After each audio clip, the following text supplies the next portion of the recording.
এই লোকটি তার হাতে একটি ছুরি নিয়ে একটি বড় হোটেলে ঢোকে। তারপর তার গায়ে বাঁধা টাইম বমটি অন করে দেয়। আর সে কাঁদতে কাঁদতে বলে, এই হোটেলে আমার ছেলে শুধুমাত্র একবেলা লাঞ্চ করেছিল, আর তার জন্য তার কাছে 1,00,000 টাকা নেওয়া হয়। আর এই প্রতারণার জন্য সে ছাদ থেকে ঝাঁপ দেয়। এ কথা শুনে হোটেলের মালকিন অবাক হয়, কেননা তার হোটেলে কখনো এমন হয়নি। মালকিন এটাকে মিথ্যা আরও ভেবে নেয়, আর তার বডিগার্ড লোকটির গা থেকে টাইম বমটা খুলে বাইরে ফেলে দেয় এবং লোকটিকে গ্রেফতার করে নেয়। মালকিন ভাবতে শুরু করে, তাহলে কি তার হোটেলে কোনো গোলমাল হচ্ছে? কেননা 1 বছর আগে সে বিদেশে যাওয়ার সময় তার ভাইকে হোটেলের সমস্ত দায়িত্ব দিয়ে গেছে।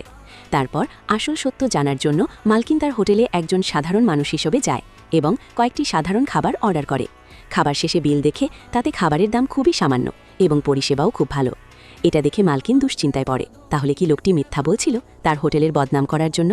ঠিক তখনই মালকিন দেখে 2 মহিলা কান্নাকাটি করছে। বৃদ্ধা মহিলাটি হোটেলের ম্যানেজারকে বলছে, আমার ছেলে তো মারা গেছে, আমরা আর সহ্য করতে পারছি না। তখন ম্যানেজার তাকে ধাক্কা মেরে বলে, আপনার ছেলের বিল আপনাদেরকে মেটাতে হবে, না হলে আপনার মেয়েকে বিক্রি করে দেওয়া হবে। তখন মেয়েটি বলে, আমার ভাই তো শুধু একটা টিসি নিয়েছিল, তার দাম 1,00,000 টাকা। ম্যানেজার তাকেও এক থাপ্পড় মারে। তখনই মালকিনের ভাইয়ের গার্লফ্রেন্ড সেখানে আসে, যে বর্তমানে হোটেলটিকে চালাচ্ছে। সে বলে, আমাদের হোটেলের ইনকাম আগের থেকে এখন 10 গুণ বেড়েছে এইভাবেই। সে ম্যানেজারকে বলে, এদের কথায় বেশি পাত্তা না দিয়ে মেয়েটিকে এক্ষুনি বিক্রি করে দাও, কেননা আজকেই আমার ননদ বাড়ি ফিরছে।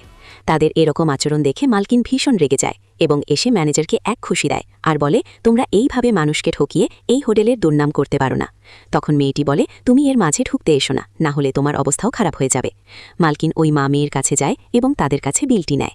বিলে দেখে খাবারের দাম নর্মাল, কিন্তু খাবার তাজা রাখা ও সার্ভ করার জন্য ফিস 1,00,000 টাকা। এটা দেখে মালকিনের মাথা ঘুরে যায় এবং রেগে বলে, এটা তো দিনের বেলা লুট। মেয়েটি হাসতে হাসতে বলে, এটি আমাদের হোটেলের নিয়ম। তখন মালকিন বলে, ডাকো তোমাদের মালিককে, দেখি সে কেন এরকম নিয়ম বানিয়েছে। তখন মেয়েটি বলে, আমি এখন এই হোটেলের মালিক। তখন মালকিন বুঝতে পারে তার আড়ালে কত কিছু ঘটে গেছে।